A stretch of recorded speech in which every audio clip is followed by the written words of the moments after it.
I sat up straighter in the stiff leather chair, smoothing my blazer as Coral Danning narrowed her eyes at the second page of my resume. She held it like something slightly offensive, something that might leave a mark. "Your background seems overstated," she said, finely voice, sharp as cut glass. She tapped her pen against the margin. "We actually used a case like yours in our red flags and resume workshop last quarter. Fabricated outcomes, inflated impact." The whole team had a laugh. A low hum started in my ears. She didn't know. The strategy she was mocking, the one flagged as too impressive to be real, was mine. The exact model I had built for Gannon Calder's Southeast Division. I hadn't put my name on the internal papers.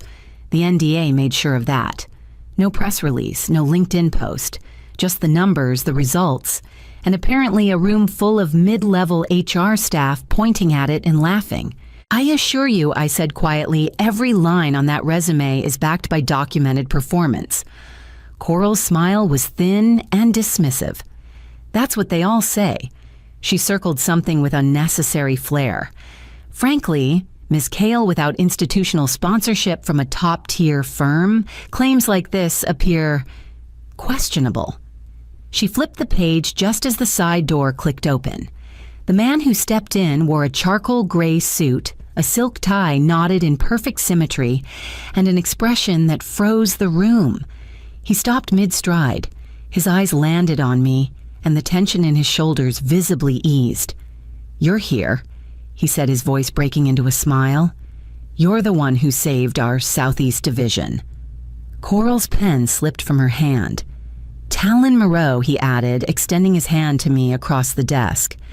"We've been trying to track you down for months. That expansion strategy you designed, genius. I've told every division head at Gannon Calder to memorize it." I took his hand steady despite the thrum in my chest. He turned to Coral. "I assume she's joining your team," he said lightly, "because if she is, we're ready to triple our annual investment." Coral blinked. And just like that, the air in the room had changed. Long before Talon Moreau had ever spoken my name in a boardroom, I had already saved his company. Their Southeast Division had been bleeding market share, outpaced by competitors who understood regional nuances they refused to acknowledge. I saw the pattern before their analytics team even realized there was one. By the time they brought me in, they'd already dismissed 2 firms and written off the region entirely. I rebuilt their entry model from the ground up, localized distribution networks, cross-demographic targeting, and a product rebranding campaign that met consumers where they were. Within 6 months, they'd gained 17 points, but no press release carried my name. The NDA made sure of that. The board, risk-averse and image-conscious, buried the acknowledgement. Their consultants took the credit in quarterly calls. I was paid. I was thanked. And then I was forgotten. That wasn't new. I grew up in the kind of place where expectations were inherited like property lines. Merrill, Indiana, population 1, 904 and shrinking.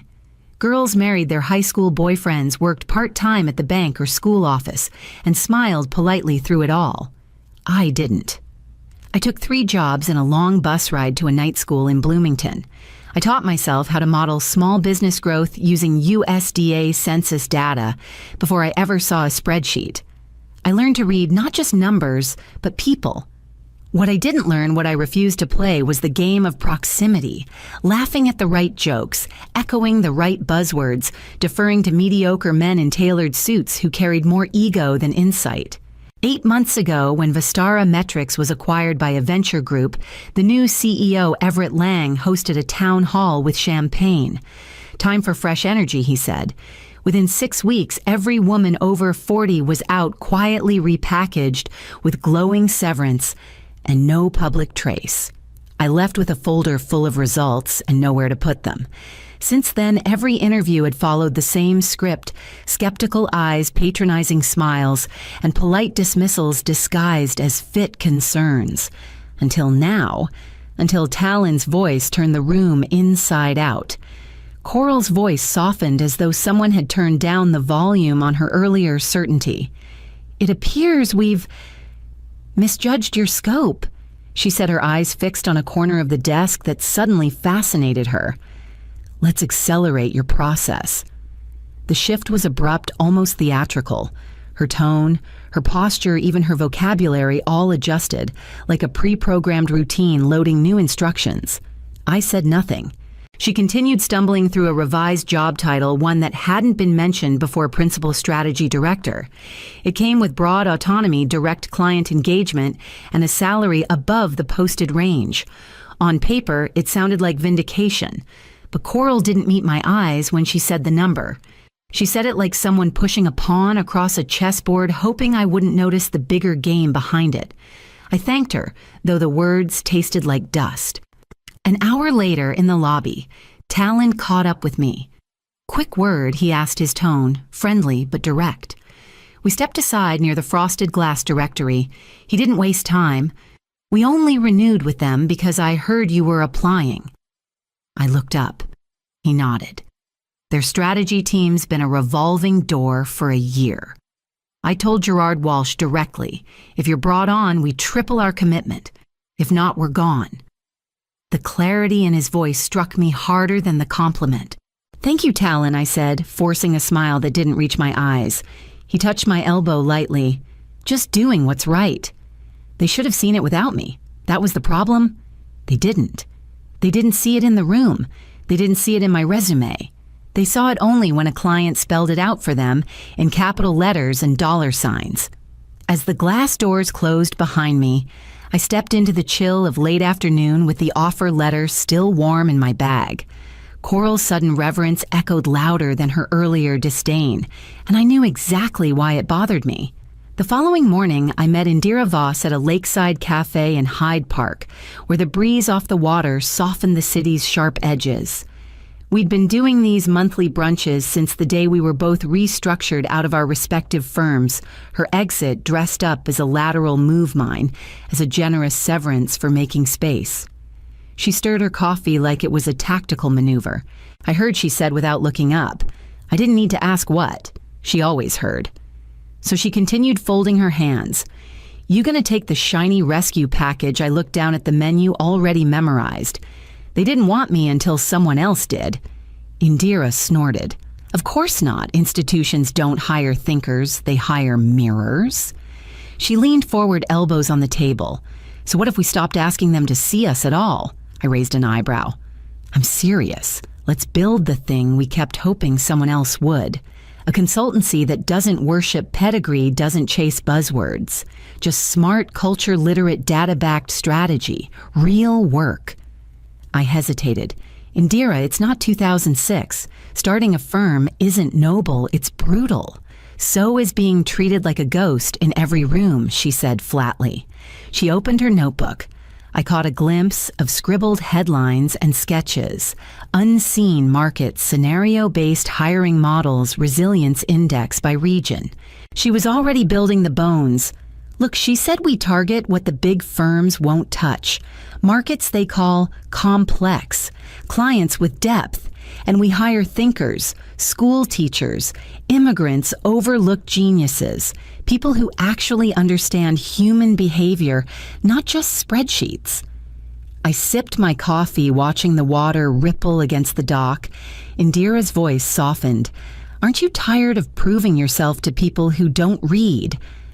My fingers curled around the cup. That sentence didn't ask for an answer. It offered one.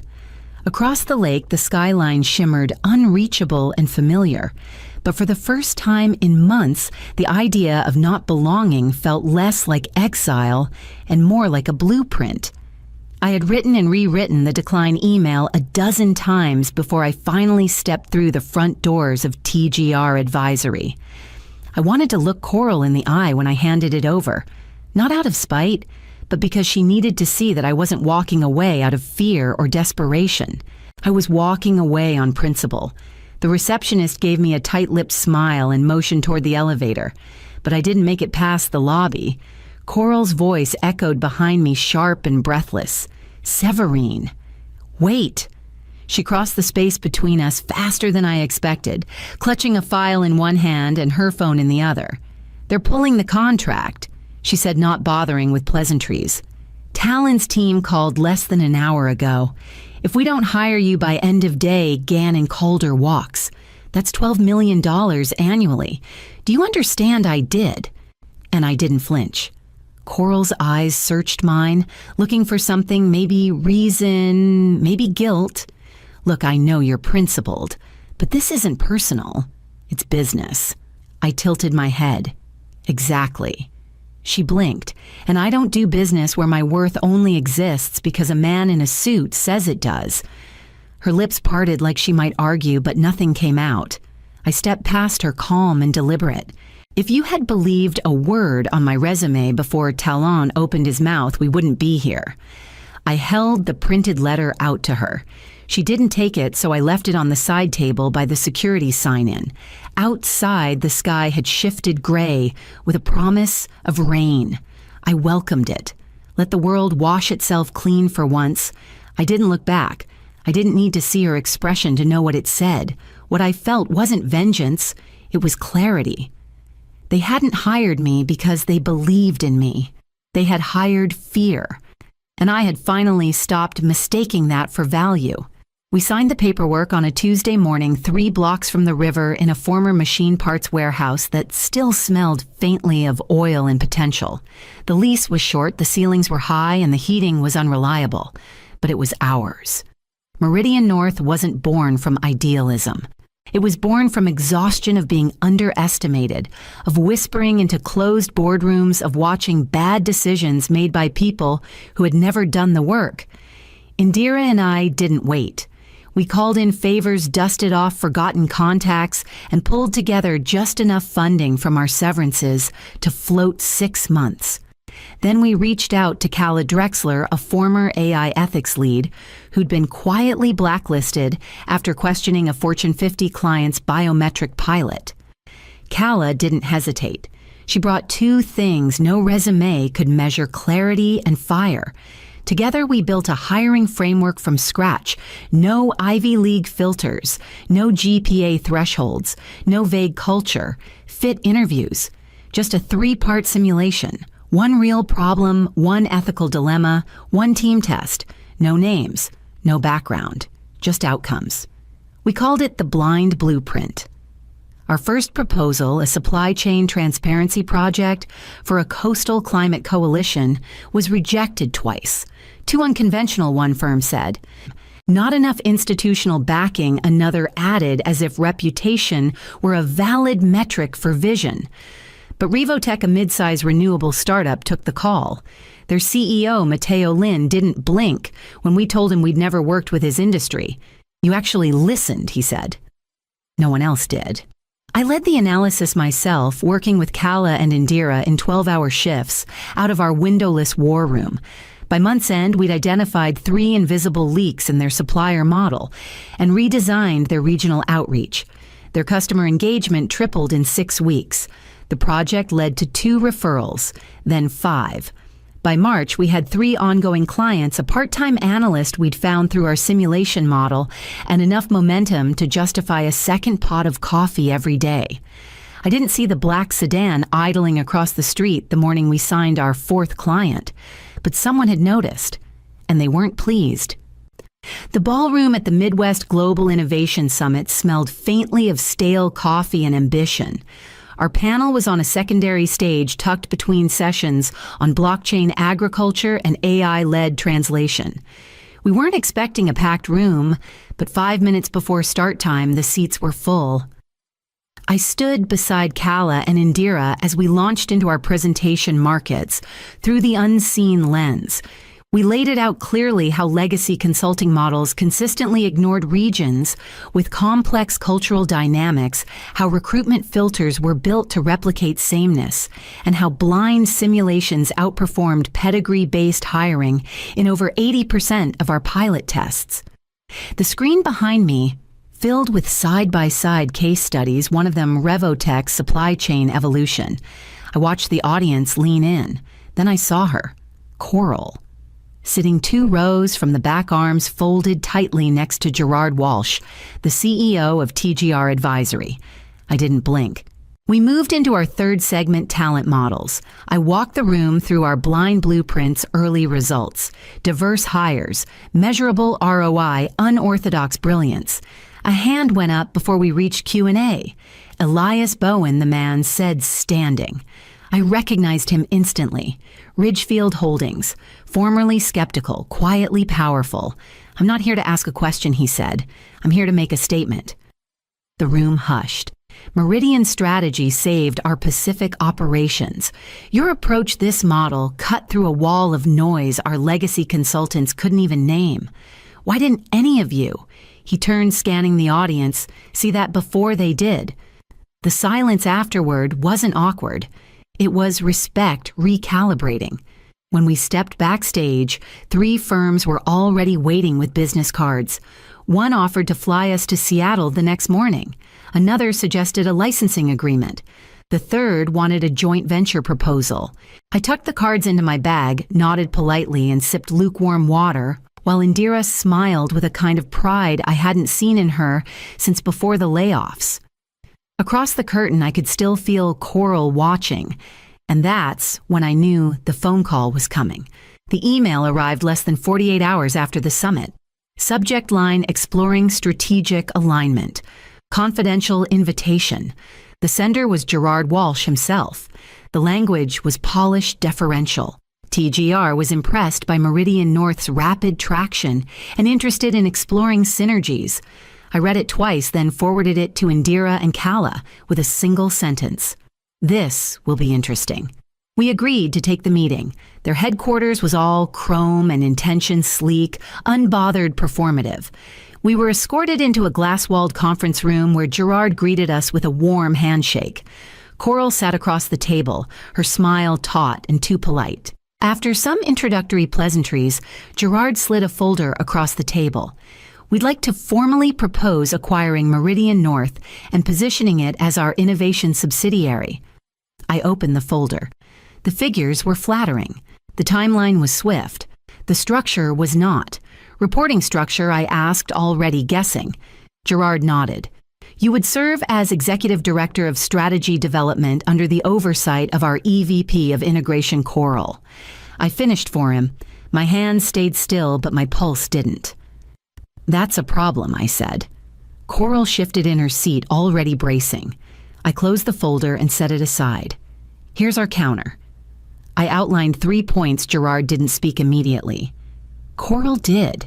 You're dismantling our entire process, she said flatly. No, I said steady. I'm replacing what never worked. Her mouth tightened, but she didn't argue. Gerard exhaled slowly. This is bold. I met his gaze. So is pretending what you've been doing actually works. He didn't smile, but something shifted in his expression. Less resistance, more calculation. We'll need time, he said finally. The board will want a review. Of course, I replied, already standing. We'll wait for your answer. The conference room felt smaller as we left, but the air was different now. They weren't in charge anymore. 6 months after the acquisition, the data told its own story. Project success rates across TGR had risen by 28%, not marginally, not statistically insignificant, substantially. And all of it, every spike, every turnaround, every outlier outperforming baseline was linked to Meridian hires. The Inclusive Talent Division had quietly filtered over 50 roles through our simulation-based framework. People who'd never made it past traditional HR screening were now leading initiatives, landing clients, exceeding forecasts. At the quarterly board meeting, Gerard presented the numbers. Slide after slide showed the same pattern, traditional assumptions on one side, Meridian outcomes on the other. A director leaned back in his chair and asked the question I'd been waiting months to hear. Why weren't we hiring like this before the room turned to Coral? She opened her mouth, closed it, then stared at the table. I didn't step in. That night, I stayed late at the office to prep for a summit call in Singapore. Around 8:30, Coral knocked on the door and stepped in without waiting. I read the full report, she said, not sitting. Every case study, every outcome. I nodded. "There's an analyst named Teresa in your team, Teresa Jaramillo." "Yes, she applied twice before Corral said." I turned her down both times. "Lack of institutional fluency," I think was the phrase I used. I said nothing. "I also flagged your resume as an outlier," she added. "Used it as an example, actually. For exaggeration." That I already knew. She didn't. She looked at me, then not as a rival, not as a subordinate, but like someone trying to reconcile two versions of the same truth. "I need to ask," she said. "When you pushed for this Meridian's autonomy, the hiring division, the reporting structure, was this always your real goal?" I leaned back, the weight of the day settling gently into my spine. "It was never about vengeance," I said. "It was about making sure people like me didn't need a miracle to be seen." She stood there for a long moment, then nodded slowly and left without another word. The next morning, she wasn't in her usual seat at the leadership sink. 1 year to the day after Meridian North became part of TGR, I stood at the center of the auditorium's main stage. 300 employees, every division, every rank. Some had resisted our framework, others had embraced it quietly. Most were somewhere in between, watching, waiting, wondering if this was just another HR phase or a genuine shift in how value was defined. Behind me, the screen glowed with performance charts, client growth, project efficiency, team retention. But what I spoke about wasn't numbers, it was vision. When we started this, I said people assumed it was about fairness, about diversity, about giving chances. But that was never the goal. The goal was results. And the truth is, those results came from people no one was looking at. I clicked to the final slide. 2 graphs. The first, traditional talent assumptions, school names, corporate lineage, networking history.